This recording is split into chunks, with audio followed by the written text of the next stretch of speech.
Go where they go.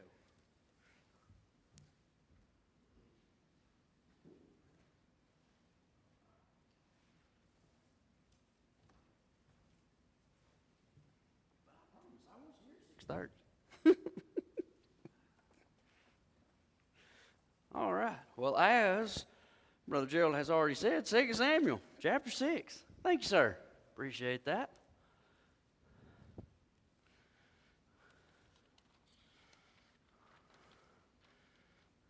Second Samuel, chapter 6.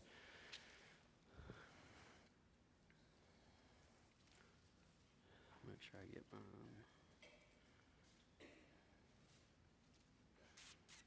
Yep. Okay.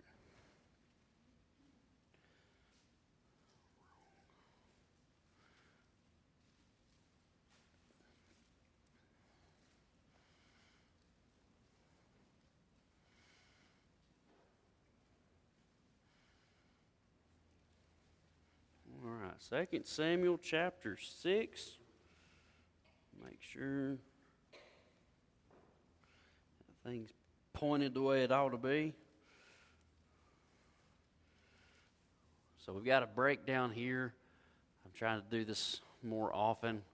I think it helps, at least helps me, but to give a quick outline that we're going to follow with the chapter. So we'll look at verses 1 through 11, then 12 through 15, and then verse 16 and 20 through 23, and then come back to 17 through 19,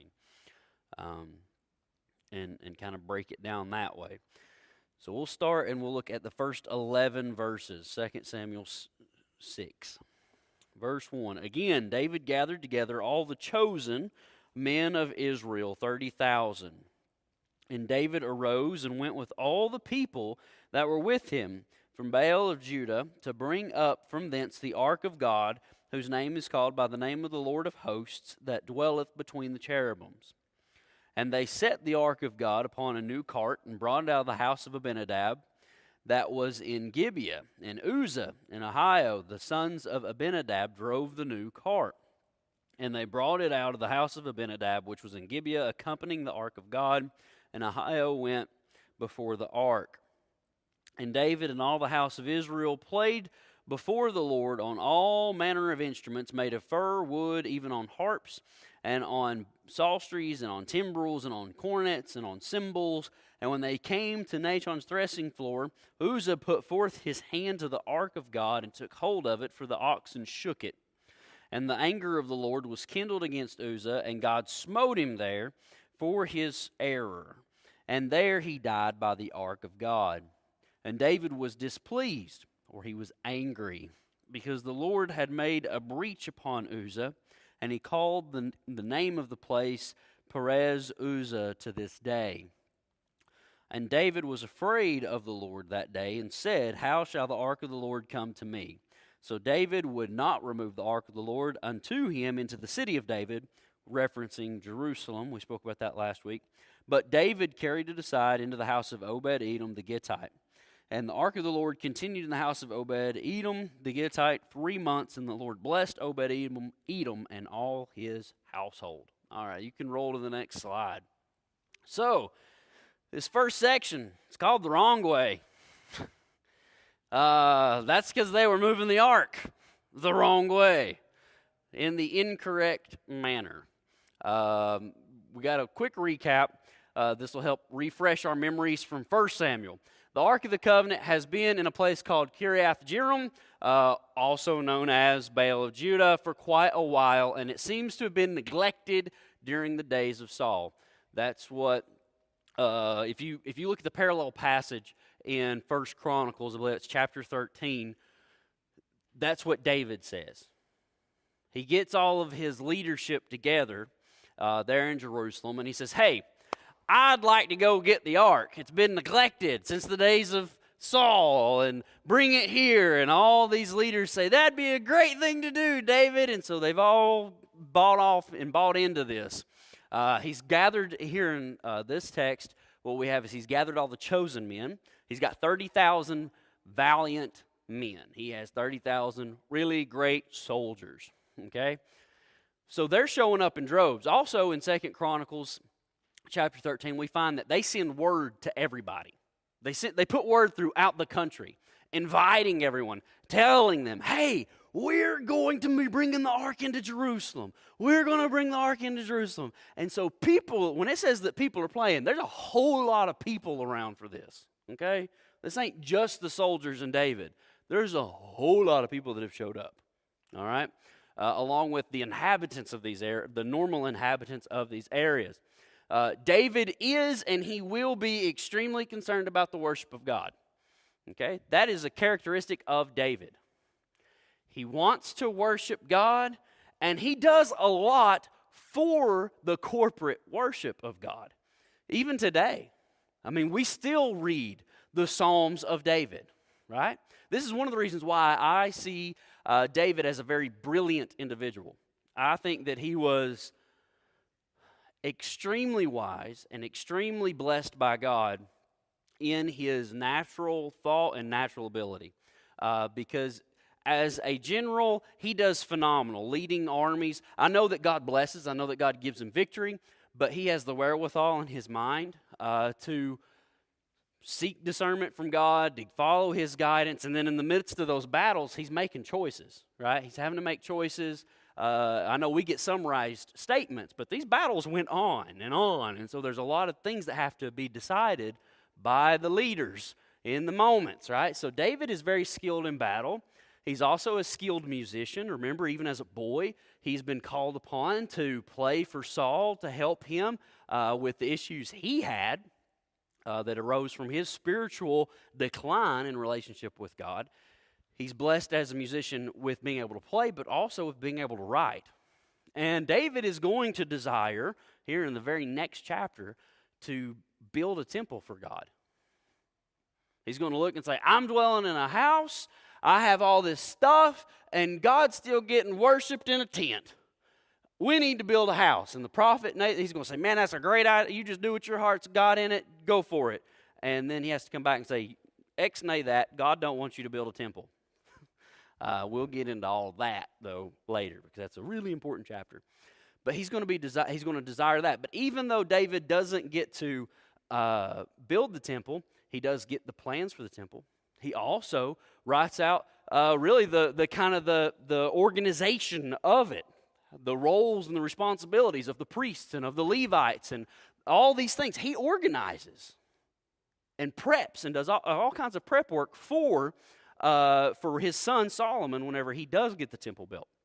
So, do what? Well, it says that God didn't let him build it because he had too much blood on his hands. He's a man of war. So, that's the reason that was given there.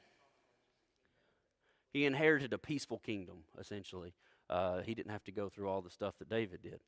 But that's the reason that's given later, is that it doesn't say that. It just says that his hands have too much blood. He shed a lot. So that's generally that's all it really says about it. So God doesn't allow him to do so. And we're going to be able to watch David's concern for the worship. That's going to continue to grow, and it's going to be a constant in his life. In this instance, as we said, he's already got with various leaders. They're all in agreement. This is good. They've all moved. We should move the ark to Jerusalem, and here we go. You can roll to the next slide.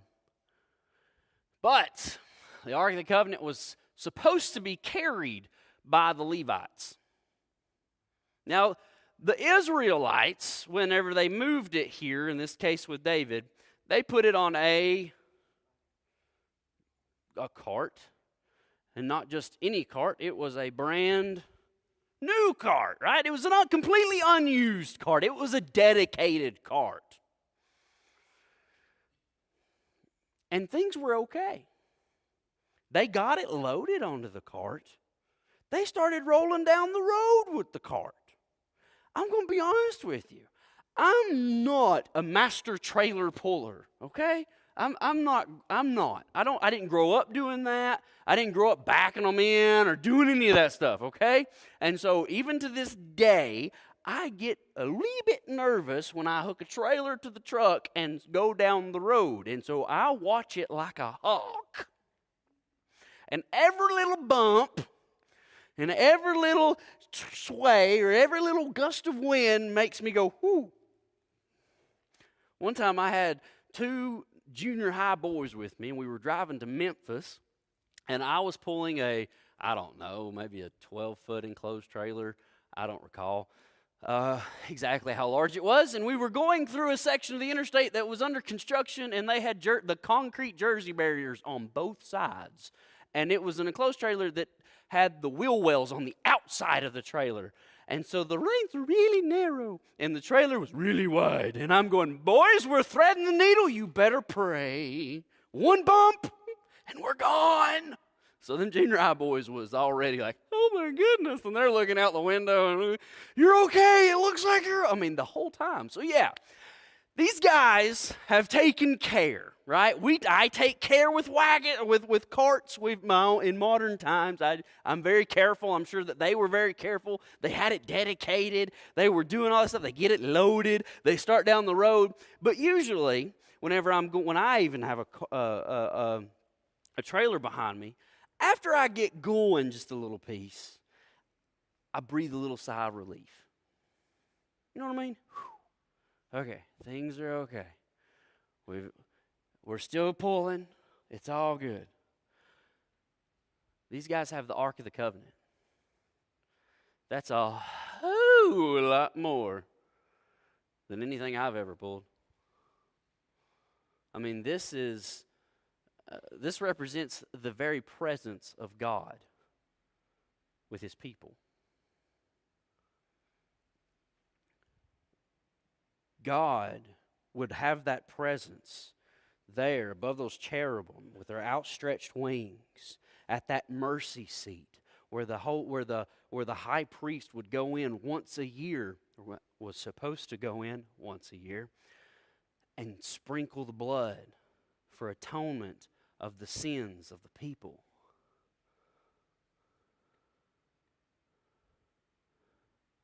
Other than that, it stayed behind a veil in they called the most holy place.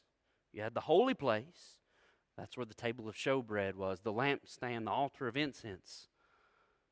And then you had the most holy place with the Ark of the Covenant. Now, the Levites were supposed to carry this. It was not supposed to be transported on a cart. They had a whole process and procedure. I've referenced there. Numbers 4 lists it. You take down the veil that separated the holy place from the most holy place. The priests were to do this. This is whenever camp was breaking down, whenever the Israelites were breaking down camp and were on the move. Okay, remember, in the wilderness wanderings, God gave them direction on when to move and when to stay and all those movements. So whenever it was indicated they needed to move, the priest would go in, they would take that veil down, and they would lay it on the ark. Then they'd have to take goat skin, and they'd have to put the goat skin over the veil, and then they'd have to take a blue cloth, and they'd put the blue cloth over the goat skin, and it would have the poles. There were specific poles that were part of the ark, and then Levites were able to carry it and transport it. Okay? Did they do any of that? It doesn't say they did any of that. Well, now I'm not. Maybe they had a cloth on it. Maybe it had a goat skin cloth. Maybe it had the blue cloth. But they weren't carrying it, and so they get going down the road and they hit a bump. Y'all can roll to the next slide. And when they hit that bump, it shakes it. Right? Or sorry, the ox stumbles. And so that stumbling, I'm assuming, that's my assumption, is a bump. Something in the path caused it to stumble. And it shakes the ark.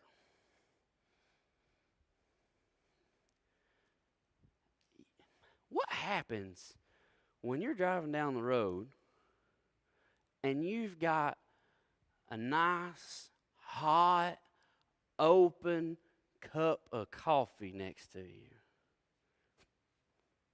You grab that bad boy, don't you? I do. I've been burned by jumping coffee more than once. It's natural, though, right? I mean, whenever you're going down the road and some of y'all are gonna think, my gosh, but if it's hot coffee or I'm like, or we got to put an arm out to help save shade, most likely I'm going to be going to the coffee, right? Hey, don't burn me, because I've got burnt by that more often. Anyways, but it's natural.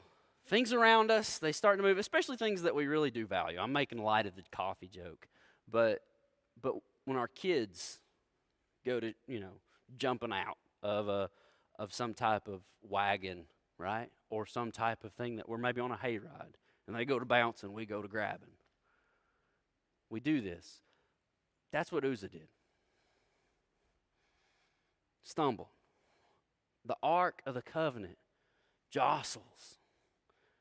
You don't want it hitting the ground, right? Sticks his hand out.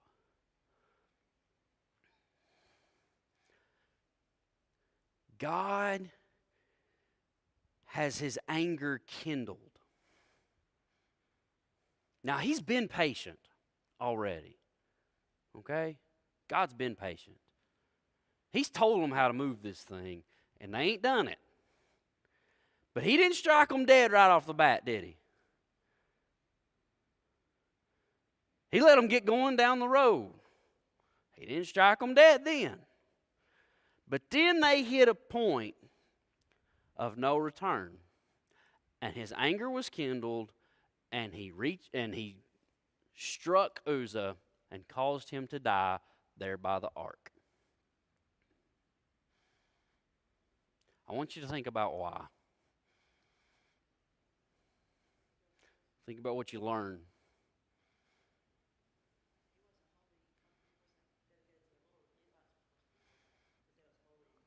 And they weren't supposed to be touching it. They're supposed to be carrying it by the poles. But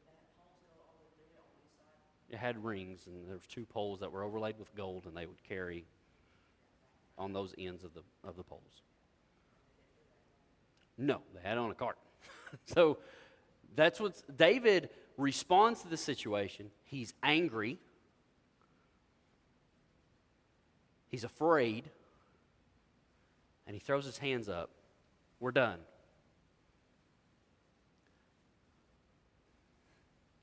Roll to the next slide. We'll talk about that here in just a second too. Okay. So I want to pause there for just a moment. I didn't put this point in there, but I think it comes in later.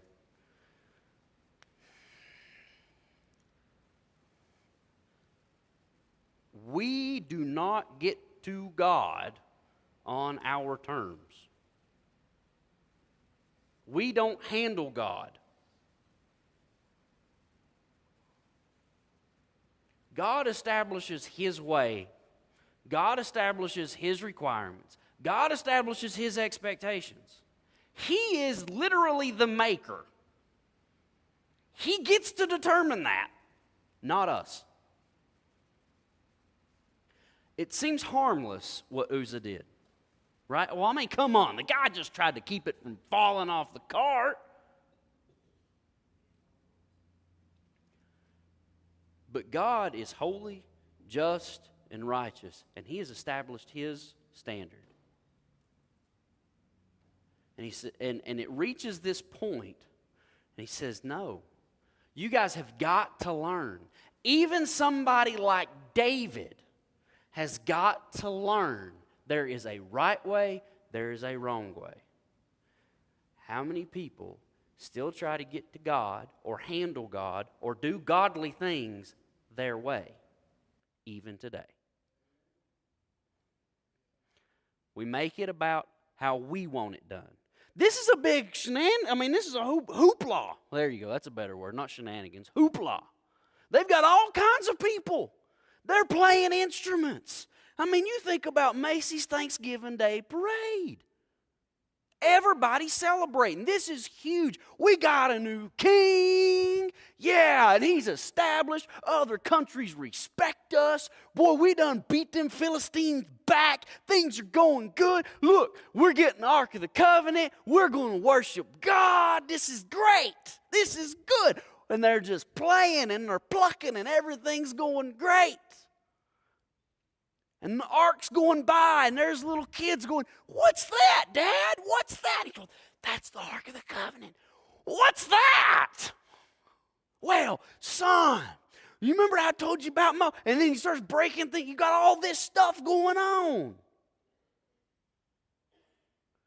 And then a dude dies in the middle of it.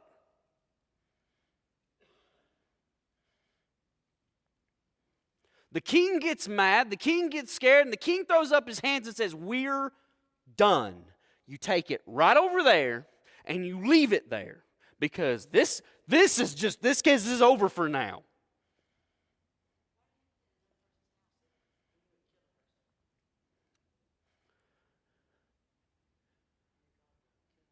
Well, it's already been in storage at Kiriath Jearim, right? I mean, it's been in the house of Abinadab.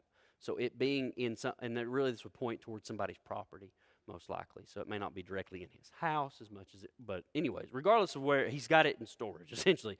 He's stopping this transportation effort, and he's going to get it somewhere, and it's got to be somewhere. You can't just leave it out in the open either, right? I mean, it's covered in gold, and so the poles are covered in gold, and there was already a whole bunch of people who died for looking into it years before, if you go back in 1 Samuel. So it can cause problems if it's not secured. You want it to be secured, not to mention the Philistines had stolen it before that, right? So you want to make sure it's taken care of. So that would be why I believe he got it somewhere where it could be secured.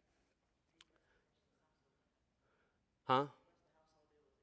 Right, and so we're going to be getting there here in a minute about that blessing and maybe what that would indicate.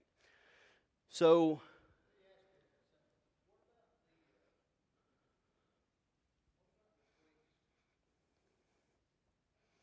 what about them?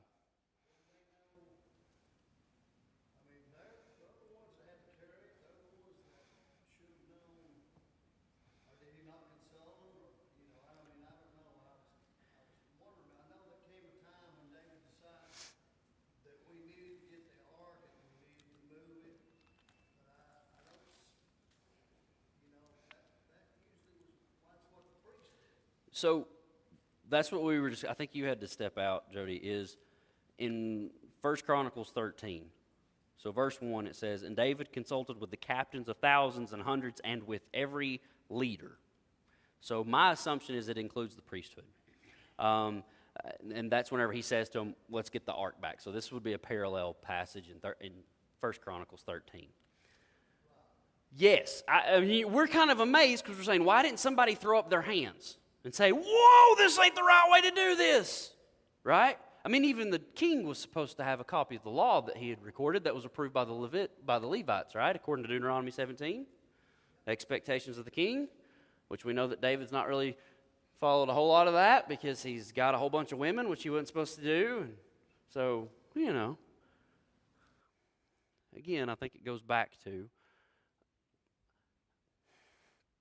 people make mistakes. We mess up. We come short, right? And we have high expectations of David. I mean, surely if somebody's going to get this right, it's going to be David.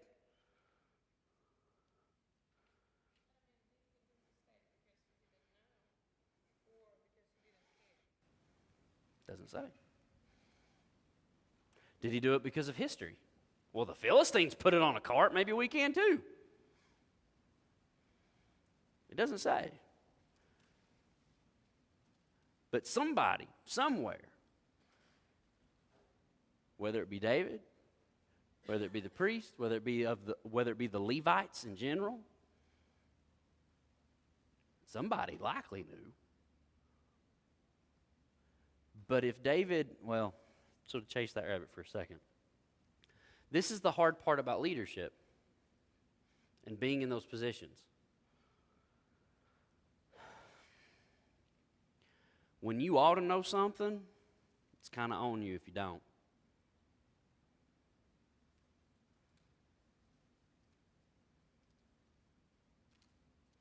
So, ultimately, this is going to be between God and David. But The scary point for me is when you ought to know something and you don't, that's on you because you put it there. David had access to all this. He's the king. He's got direct access to the priesthood. He's got direct access to copies of Scripture. He's obviously literate because he's the one that is recording Psalms. I believe David was literate, but even if his literacy, his ability to read was subpar, he had people that could read it to him. So there's that aspect of it. I think there's a big lesson that we learn there, though. When God tells us how to do something, we do it that way. That becomes abundantly clear in Jesus. I am the way, the truth, the life. No one gets to the Father but by me. And yet there's a whole bunch of people that think they're going to go to heaven because Mom and Daddy were good Christian folk, and they taught them how to be good, and they taught them how to be nice. And, well, technically their name's on the roll down at such and such church just down the road. They ain't been there in like 40 years, but their name's on the roll. Don't you take it off the roll.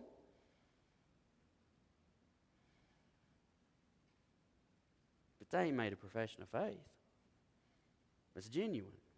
They're trying to bank on something, some type of action. Maybe the fact that they got baptized, or maybe the fact that they have these connections. I know individuals who boast of that. Well, and one individual in particular, his grandfather had been had been responsible for the construction of a church in Ohio. The family wasn't churchgoers. But things weren't going the way that they ought to go in that church. And so family members went up to that church from Tennessee and tried to tell them how to do things because their daddy built that church. Yeah. Interesting, ain't it? So yeah, this kind of stuff goes on. We don't get to God our way, and we sure don't handle God. He handles us. He's got the authority, and he has every right. I mean, you think about it this way. Your kid, especially your little kid, starts acting an utter fool out somewhere. You jerk them up. Well, I don't know that everybody would do this, but in general in the South, you jerk them up and you jerk a knot in their tail, and ain't nobody better tell you otherwise. If somebody comes up and says, you ought not do that, you say, you ought to keep your mouth shut. That's my baby, and you can't tell me how to parent them, right? That's how we respond. I have the right, I have the authority. You back off. And yet we take this attitude of going to God saying, you shouldn't have done it that way. And we get angry. What did David do? The first response he has to God's immediate judgment, remember we've talked about this, we don't want God's immediate judgment. We want it for other people. We don't want it for ourselves. The immediate response to immediate judgment on David's behalf is anger. Angry. Why did God do that? Maybe you should go study the Scriptures, David.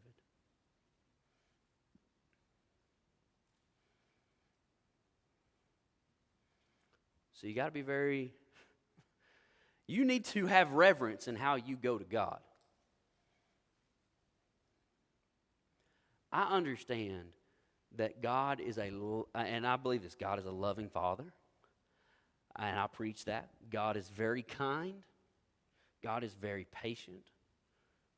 He is long-suffering. I think that's a much better word than just patient. He expresses loving kindness, is how it's often, is a way that it's sometimes translated, but it's a word in Hebrew of chesed, his covenantal love and commitment, this loving kindness. God is these things, but he's still holy, righteous, just, pure. He's still God.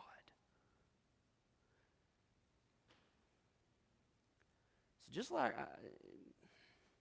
just like we don't have a license to sin, We don't have a license to set the terms of how we get to God and how we handle Him and everything else. We got to treat God with reverence.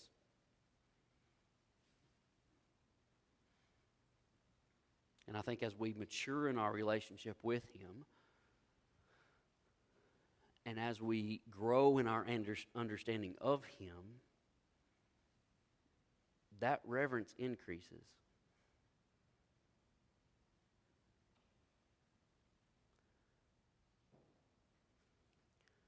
The more that I begin to understand, and what I can grasp about God is not even a drop of a drop of a drop in the bucket of the reality of God. It makes me feel like I'm only a drop of a drop of a drop of a drop of a drop of a bucket. I am so small and insignificant, and He is so great and so amazing and so big and so much more than me. And then I'm amazed all over again, not only by how big He is, but also the fact that He is so big and yet He cares so much about this little bitty insignificant amoeba that's on an amoeba that's on an amoeba that's on a flea, myself. And so then there's this reverence of, I am unworthy to come before you. I think that's an appropriate attitude towards God. I'm unworthy. I'm thankful and I'm able to be bold because of Jesus. I have access because of Jesus. I'm only able to pray because of Jesus. When I do pray, I'm praying in Jesus' name. So I would urge us to be very cautious. And also understand that just because a lot of effort goes into something, just because there's a lot of excitement about something, just because a lot of people show up for something, doesn't make it right with God.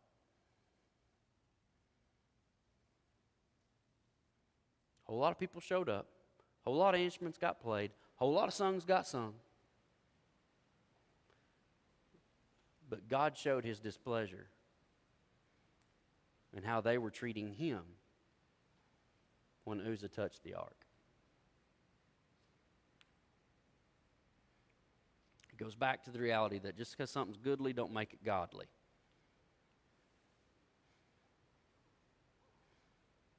Maybe there's questions or comments on that. I believe I got ahead of myself just a wee bit too. That's all right.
I agree with you. It's a fantastic point. Because He's going to issue a really strict order, right? If you want to come to me, there is only this one way. You're going to have to listen to me. If you can't listen to me, then you're going to die.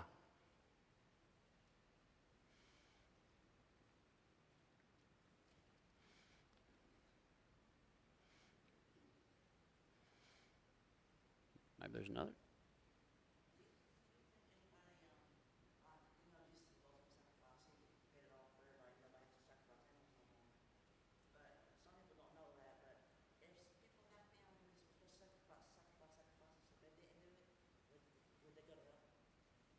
So ultimately, Christ's sacrifice, first I hope you understand that Christ's sacrifice is retroactive. It's not just so. Well, I'll explain what I mean by this in a little, or I'll quantify it more. When Jesus shed his blood, it not only paid for the sins of those around him immediately and those in the future, it also provided atonement for the saints in the past. That's what the New Testament teaches us about Christ's sacrifice as the greatest sacrifice. He's the greater sacrifice than anything of the blood of bulls or goats or anything else, right? Now, it's always been an issue of faith. It has always been an issue of faith. These people that have placed their faith in God express their faith through obedience. That is exactly the case for New Testament believers. It's supposed to be, right? Now, backsliding and things of that nature, ultimately somebody's salvation is going to be between them and God. They're going to know. And in the end, it'll all get rectified. I believe it's the same way for those in the Old Testament as well. Ultimately, their faith is going to be rectified before God, or the lack thereof. And so that's how that, I believe, would work. So just because just because somebody sits in a pew, just because somebody does nice things, just because somebody gets baptized, don't mean they're saved, right?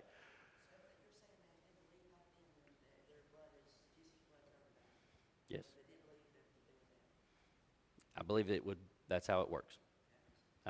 You can check me against Martin or somebody else that would be maybe more well versed in that, but if there's no faith, there's no faith. That's my understanding of it. So Christ's blood pays the price for those, just as it pays the price for us. But it's always faith. Does that sound like an accurate explanation of it all, I guess? Okay. All right. So they go the wrong way. And then they go the right way. I know the outline says 12 to 15, but I want to pick back up in verse 11. This is going to get back to what you're talking about earlier, Andy. The ark of the Lord continued in the house of Obed-Edom the Gittite 3 months, and the Lord blessed Obed-Edom and all his household. And it was told King David, saying, The Lord hath blessed the house of Obed-Edom, and all that pertaineth unto him, because of the ark of God. So David went and brought up the ark of God from the house of Obed-Edom into the city of David with gladness. Note the gladness. And it was so that when they bare the ark of the Lord had gone 6 paces, he sacrificed oxen and fatlings. And David danced before the Lord with all his might. And David was girded with a linen ephod. So David and all the house of Israel brought up the ark of the Lord with shouting and with sound of the trumpet. So, David finds out about the blessing that we talked about in verse 11, right, of Obed-Edom's house. He's blessed by the ark being there. And word gets back. It dwells there for 3 months, but word gets to David. Dude, things are going really well for Obed-Edom. If things are going well with Obed-Edom, and the plague hasn't broke out in the land, and drought hasn't completely overtaken crops, and everything it was like, wait a second, well, maybe we can move the ark now. Maybe it's going to be all right. Maybe God's good with us moving it. It's just we were doing something wrong. Well, they fixed what they were doing wrong. They carried the ark instead of putting it on a cart this time. And every 6 steps, David had a sacrifice made. Every 6 steps, sacrifice.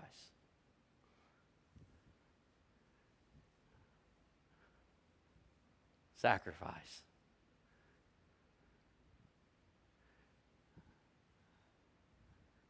sacrifice. I mean, that's a long trip to Jerusalem, ain't it? Y'all just thought it was really long in that 30 seconds it took me to go down the aisle. And so they take this time from Obed-Edom's house to Jerusalem, offering these sacrifices as they go. And as they go, they are doing it with gladness. Those emotions of anger, of fear, of frustration, all of those things, they've subsided.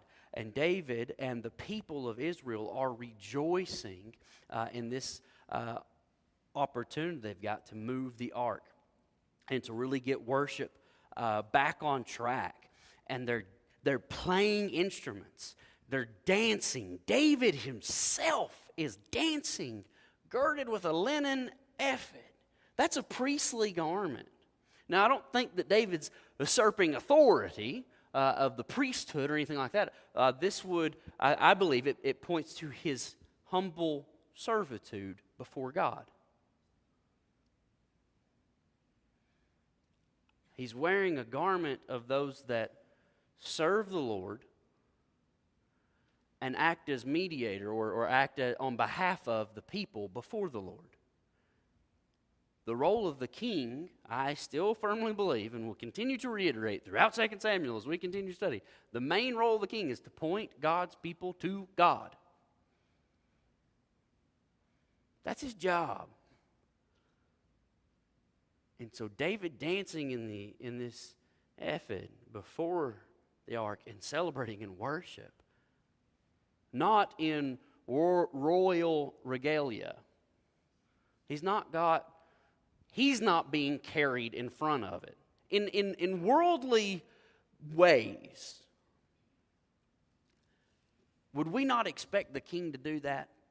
That he's going to be the one who's bore on the shoulders of man as he sits and rides on his wonderful cushed seat, or he's going to have some wonderful stallion that's saddled, if stallion's the right word, but it's a horse, He's going to have this wonderful beast that's completely gilded to the hooves and all this stuff, and he's going to have all the pomp. But that's not David.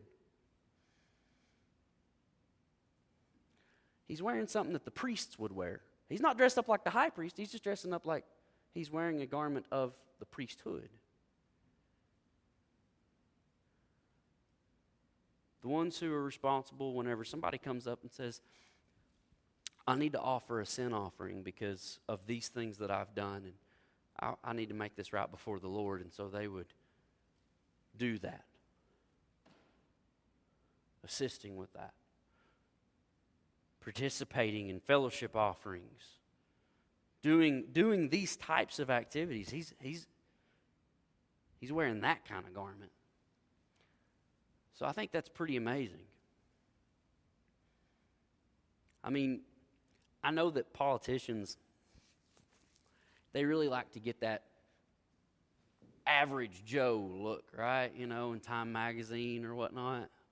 Well, here is so-and-so, and he's wearing his Wranglers, and he's wearing these boots, and he's wearing this button-down shirt, and he's out there working on this tractor with so-and-so in their field. And everybody says, oh, look, he's just like us. And then everybody else that does that stuff every day, they look and they say, that shirt ain't got one stain on it. There ain't one hole in that thing. Them gloves are brand new. And so are them boots.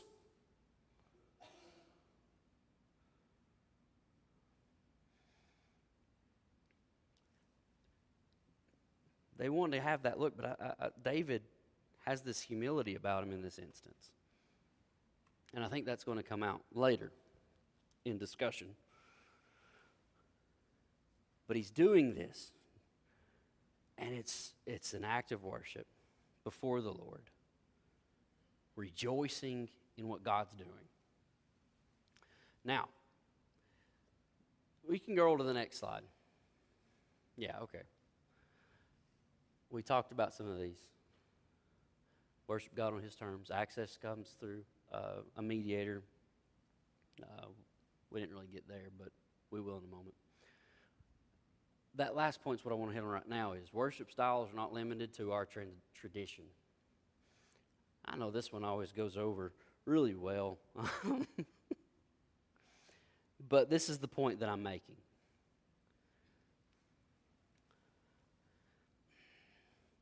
I love this book. It's a great book. There's some beautiful songs in this book.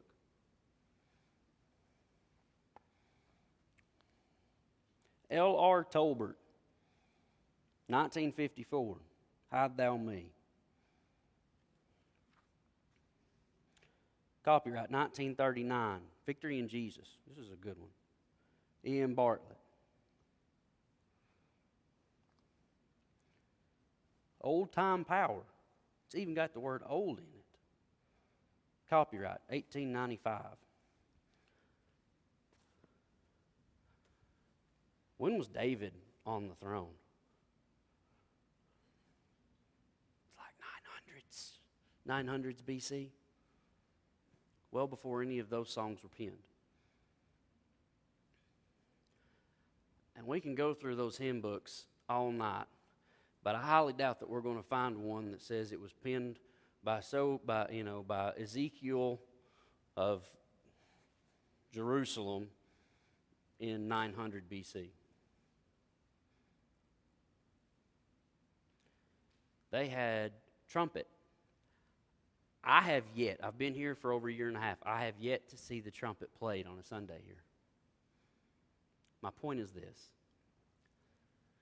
Our style does not match David's.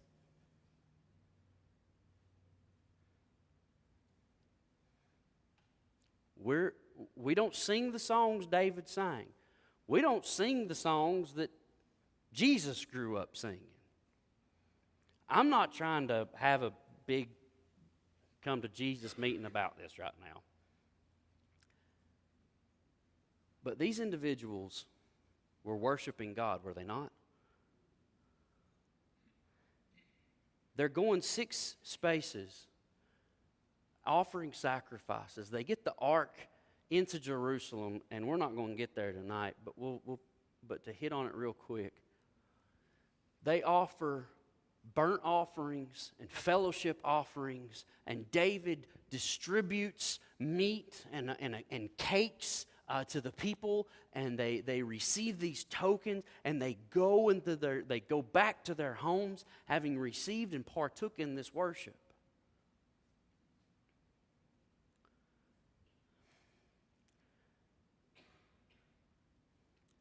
The biggest concern, I believe, when it comes to worship is this. One, the object of the worship. Whom are we worshiping?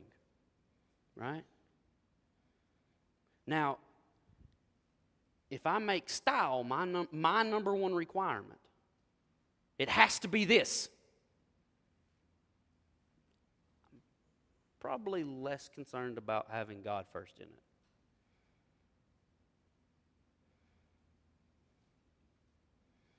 Don't get me wrong, I believe this still goes back to reverence. We still want to be respectful. We still want to honor God. But the first criteria is, who's the object of this worship? Let's make sure we're worshiping the right one here.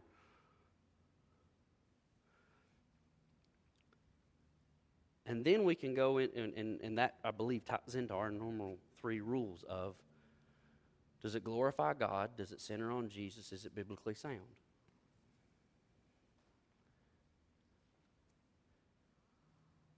That's it. And the only reason I point it out is because I know our style doesn't match theirs.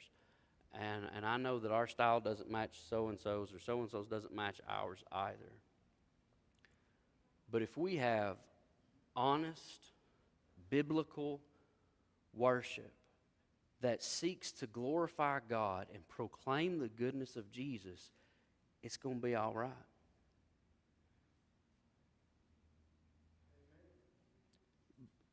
I mean, the church has been debating worship for a very, very, very, very, very long time.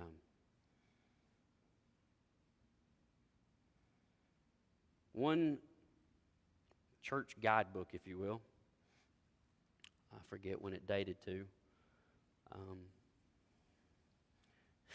it mandated that only Scripture could be sung, It could only be sung by men, and there was to be no warbling. That's the Mariah Carey wouldn't make it. You know what I'm saying? She's a chick and she's warbling.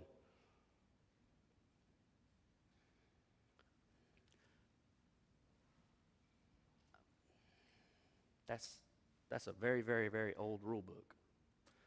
There was debates. Can we use pianos or not? Can we use guitars or not?